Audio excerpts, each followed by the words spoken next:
আসসালামু আলাইকুম। আমি স্বর্ণালী হোম কিচেন ব্লগ থেকে আপনাদের সবাইকে জানাচ্ছি অনেক অনেক ভালোবাসা ও স্নেহ। আশা করি আপনারা সবাই ভালো আছেন। আলহামদুলিল্লাহ, আপনাদের দোয়া আল্লাহর রহমতে আমিও কিন্তু অনেক ভালো আছি।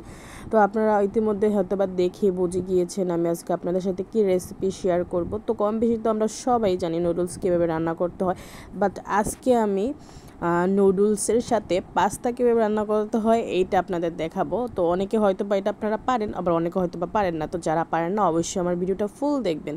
তো প্রথমে আমি এখানে 20 টাকার দামের যে নুডলসটা হয়, প্যাকেটের নুডলস, লম্বা নুডলসটা, ওই নুডলসটা আর তারপর পাস্তাটা আমি মানে সিদ্ধ করে নিই। সিদ্ধটা আপনাদের দেখা নিই।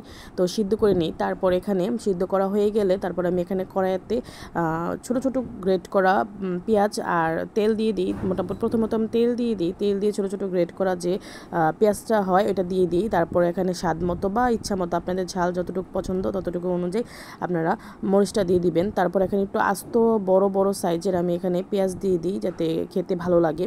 আর দিয়ে ভালো করে মশলাটা যেন হালকা ভাজা হয়ে যায়। তারপর এখানে আমি হলুদ, মরিচ, জিরা, তারপর ধনিয়া গুঁড়া, চাট মশলা না থাকলে আপনারা ম্যাগি মশলা দিতে পারেন, বা ম্যাগি মশলাও যদি না থাকে বাসায় তাহলে হালকা গরম মশলা দিবেন, তাহলেই হবে, স্বাদ অনুযায়ী দিবেন।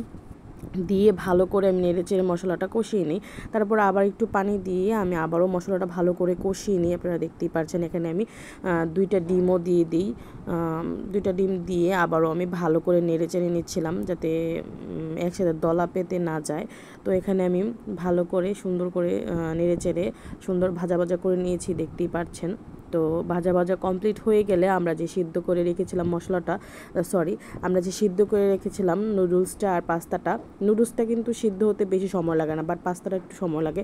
আপনারা যখন সিদ্ধ করবেন পাস্তাটা আগে দিবেন, তারপর নুডলসটা দিবেন। না হলে কিন্তু পাস্তা সিদ্ধ হবে না, নুডলস সিদ্ধ হয়ে বেশি ওভার হয়ে যাবে। তো এখানে আমি নুডলসটা মানে মশলাটার সাথে পাস্তাটা আর নুডলসটা দিয়ে দিই। দিয়ে আমি নাড়াচাড়া দিইনি, নাড়াচাড়া না দিই আমি এখানে একটা আস্ত ডিম সিদ্ধ করে রেখেছিলাম, সিদ্ধ ডিমটা দিয়ে দিই। তারপর এখানে আমি ধনেপাতার সস, টমেটো সস আর একটা হলো সয়া সস যেটা হয়, এটা নিয়ে নিলাম এখানে। তো এটা অপশনাল, আপনাদের বাসায় থাকলে দিবেন, না থাকলে না দিলেও হবে, চলবে।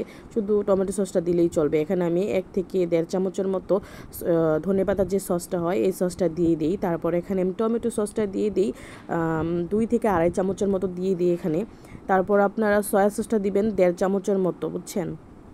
সয়া সসটা দিয়ে মূলত আমি ভালো করে মানে মিক্স করে নেব, যেহেতু নুডলস একটু মিক্স করতে সময় লাগে। আপনারা একটু যখন নুডলসটা পাস্তাটা সিদ্ধ করবেন না, তখন একটু হালকা মানে একটু কাঁচা কাঁচা রাখবেন, যাতে মানে হালকা একটু, এত বেশি নরম করবেন না, হালকা একটু শক্ত শক্তই রাখবেন, তাহলে খেতে ভালো হয়। বেশি নরম করলে কিন্তু নাড়াচাড়া দিলে পরে আরও নরম হয়ে যায়, পরে ভালো লাগে না, খেতেও স্বাদ লাগে না। নরম হয়ে গেলে যে কোনো জিনিসই কিন্তু খেতে মজা লাগে না। তো দেখতেই পাচ্ছেন এখানে আমাদের মোটামুটি কমপ্লিট। এখন আমি যেই নুডলসের সাথে যে মশলাটা থাকে ওইটা দিয়ে দিলাম।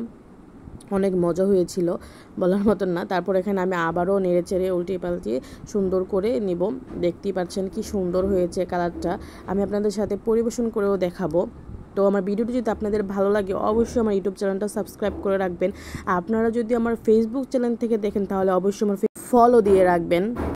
আর বেশি ভালো লাগলে অবশ্যই বন্ধুবান্ধবদের সাথে শেয়ার করতে কিন্তু ভুলবেন না। তো দেখতেই পাচ্ছেন কি লোভনীয় লাগছে। এখন আমি ভিডিও ভয়েস দিচ্ছিলাম, আমার আবার খেতে অনেক ইচ্ছে হচ্ছিল। তো আজকে এই পর্যন্তই। সবাই ভালো থাকবেন, সুস্থ থাকবেন। আল্লাহ হাফেজ, আসসালামু আলাইকুম।